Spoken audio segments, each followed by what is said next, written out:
সালামু আলাইকুম রহমতুল্লাহ। আমি এই বছর 4টা শশার জাত করেছি।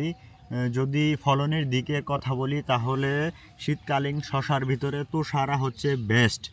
তুষারা বেস্ট। আমি গত 2 বছর ধরে আল্লাহর রহমতে শশা ক্ষেতের সাথে সম্পৃক্ত আছি। শীতের সময় শশা ক্ষেত করি, তো এই নিয়ে 6 থেকে 7টা জাত নিয়ে কাজ করা হয়েছে।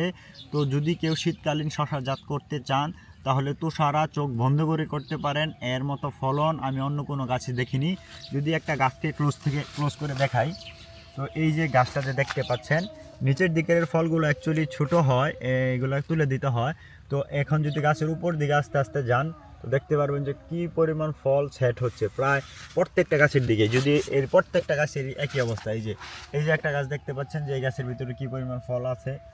এইরকম ফল যদি গাছের ভিতরে থাকে তাহলে অবশ্যই পানি এবং সার মেনটেনেন্স ঠিকভাবে রাখতে হবে, তাহলে শশার গ্রোথ এবং ফলন দুইটাই ভালো থাকবে এবং আপনি লাভবান হতে পারবেন। ধন্যবাদ সকলকে।